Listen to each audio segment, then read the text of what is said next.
उपस्थित नहीं रखवाइए। कोशिश कीजिए बच्चे को जितना ज़्यादा स्कूल भेजें, भेजना है तो भेजना है, छुट्टी नहीं करवाना है।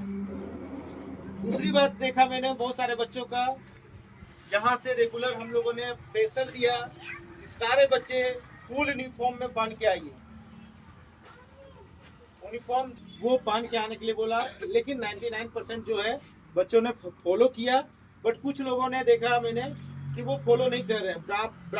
मतलब रेगुलर वाइज में उसको इन्फॉर्म करते थे, कंप्लेन करते थे, यहाँ तक डांटते भी थे कि बच्चे आप जो है यूनिफॉर्म पहनो। क्योंकि आज ऐसा नहीं कि यूनिफॉर्म पहन के नहीं आते हो तो इसमें आपको भी प्रॉब्लम है। क्योंकि हम लोग जो थोड़ा सा ये भी चीज़ चाह रहे हैं कि पढ़ाई के साथ उसका जो स्मार्टनेस होता है, जो बच्चे स्मार्ट बनते हैं अपने प्रोफेशनल लाइफ में, तो वो स्मार्टनेस आपका स्कूल से ही शुरू होता है।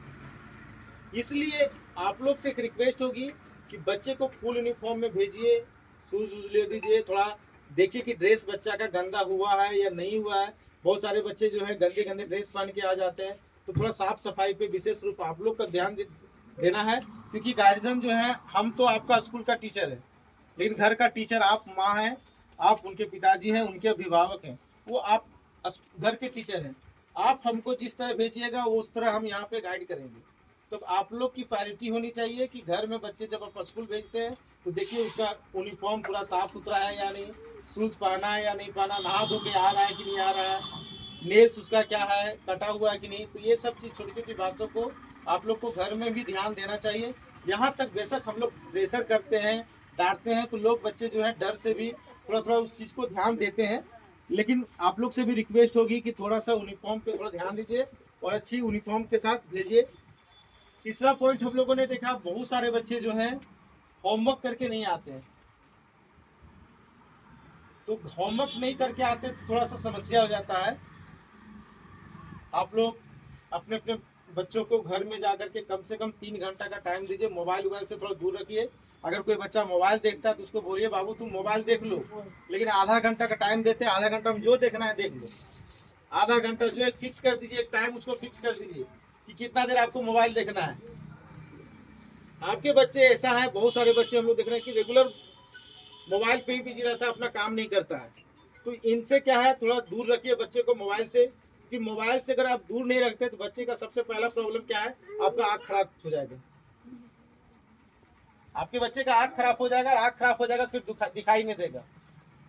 दूसरी बात क्या है, जब ज़्यादा मोबाइल देखते रहेगा तो उसका दिमाग जो है थोड़ा तनाव में आ जाता है। उसकी दिमाग में वो जो मोबाइल में देखता है, जो गेम देखता है, वो चीज़ दिमाग में ज़्यादा इम्पेक्ट करता है। क्योंकि वहाँ पे दो चीज़ हमारी जो सेंसर काम करती है, कान और आँख।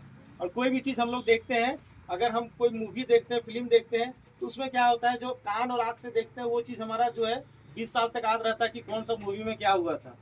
तो वो चीज़ बच्चे के दिमाग में मानस पटल में बैठ जाता है। इसलिए वो सब से दूर रखिए और बच्चे को जितना ज़्यादा हो सके किताब से दोस्ती कराइए।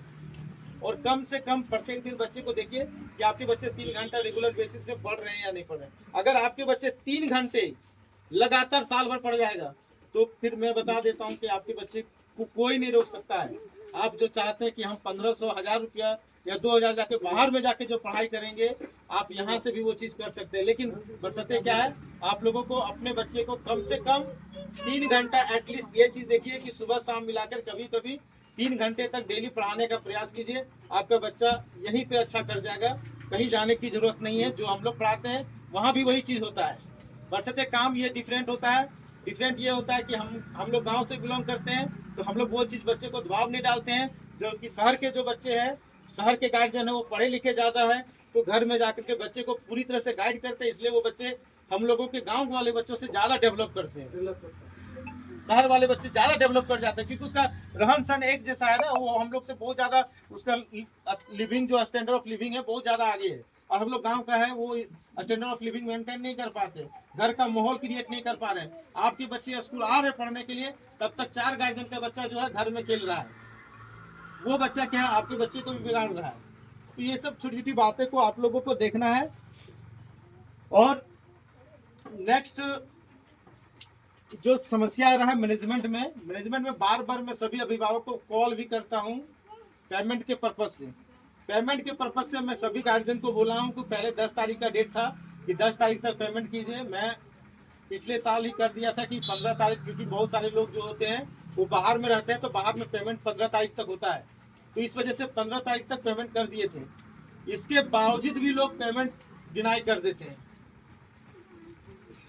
आप लोग खुद समझ सकते हैं कि आपके परिवार वाले बाहर कमाने गए हैं, हम लोग कमा रहे हैं यहाँ पे और आपके लिए काम कर रहे हैं, आपको वेतन देने का काम है। आप लोगों को हम लोग वेतन दीजिएगा तब हम लोग का घर चलेगा। अगर आप लोग वेतन हम लोग को नहीं दीजिएगा तो हम लोग घर नहीं चला पाएंगे। फेस्टिवल में देखते हैं तो पेमेंट लेने में हालत खराब हो जाता है कि फेस्टिवल हम लोग त्यौहार कैसे मनाएं। टीचर को पेमेंट नहीं कर पाते हैं, गाड़ी को किस्त भरना पड़ता है, गाड़ी का अगर किस्त नहीं भरते तो वहाँ फाइन खा जाते हैं। तो सबसे रिक्वेस्ट है कि हम लोग आपके पीछे काम कर रहे हैं, हम लोग जो काम है आप लोग के लिए कर रहे हैं, आपके बच्चे के लिए कर रहे हैं। तो आप लोगों से रिक्वेस्ट होगी, सभी से रिक्वेस्ट होगी कि बिना बताए कम से कम 15 तारीख तक पेमेंट सबको ही कर दीजिए। हमारा भी भला हो जाएगा, टीचर्स हमारे जो हैं उनका भी भला होगा, जो गाड़ी का किस्त लगता है वो भी पेमेंट हो जाएगा। 15 तक एटलीस्ट कर दीजिए, क्योंकि बहुत बोलने के बाद ऐसा नहीं कि हम लोग कॉल नहीं करते, बहुत सारे गार्जियन कॉल करते हैं फिर बोलते हैं कि आज देंगे कल। सबका एक पार्ट होता है, काम करते हैं तो सबका एक पार्ट होता है कि आज उसको देना है कल उसको देना है। ऐसा नहीं सोर्स ऑफ इनकम किसी का नहीं है। आखिर पढ़ा रहे हैं तो कुछ सोच समझ के पढ़ा रहे हैं। और हम लोग अपनी माहौल को देख सकते हैं कि सरकारी स्कूल में क्या पढ़ाई होता है। आप हमको भले 300 रुपया देते हैं, लेकिन जितना टेंशन आपको नहीं होता होगा उतना टेंशन हमको होता है। आपके बच्चे स्कूल आ जाते हैं, बच्चा क्या कर रहा है नहीं कर रहा है A to Z हम लोगों को देखना पड़ता है। बच्चा बाथरूम भी कर देता है तो टेंशन रहता है कि घर बच्चा कैसे जाएगा आपका, वो भी चीज़ हम लोग को देखना पड़ता है। तो ये चीज़ देखिए आसान नहीं होता है, बच्चों को पढ़ाना बहुत मेहनत करना पड़ता है। और आप लोग को लगता होगा तो एक आध दिन मुश्किल से कुछ नहीं करिएगा। आप लोग जो लगता है कि नहीं सर लोग बड़े आराम से करते हैं, एक दिन नर्सरी क्लास में खाली बैठ जाइएगा, आप लोग कुछ नहीं पढ़ाइएगा, एक दिन बैठ जाइएगा खाली नर्सरी क्लास के बच्चों के पास, नहीं बैठ पाइएगा, इतनी परेशानी होती है वहाँ। सारे बच्चों को परेशान इतना करते हैं, एक दिन नहीं बैठ पाइएगा। तो ऐसा है कि कम से कम आप लोग से रिक्वेस्ट है कि टाइम पे पेमेंट कीजिए, ताकि स्कूल को मैनेजमेंट करने में दिक्कत ना हो। समस्याएं होती है और बार बार कॉल किया जाता है। और इस बार हम लोग एक चीज़ करेंगे कि आपके पास जितने गार्जियन है 1 तारीख को सारे गार्जियन को फ़ोन कर दिया जाएगा। 1 तारीख को फ़ोन कर दिया जाएगा, फिर 10 तारीख को फ़ोन करेंगे और फिर लास्ट 15 तारीख फ़ोन करेंगे। 3 बार महीना में कॉल करेंगे पेमेंट के लिए। 15 तारीख क्यों रखते हैं? 10 तारीख को क्या रखते हैं? 10 तारीख भैया जैसे कि बहुत सारे गार्जियन बाहर में रहते हैं, तो 5 तारीख को मिल जाता है वो लोग को। न बहुत जगह का अलग है। कॉल करने से अलग अलग है, ऐसा थोड़ी है कि तारीख को 15 चाहिए, 15 तारीख को हाँ महीना गुजर हाँ तो 15 तक कम से कम कर देना। 10 तारीख के ही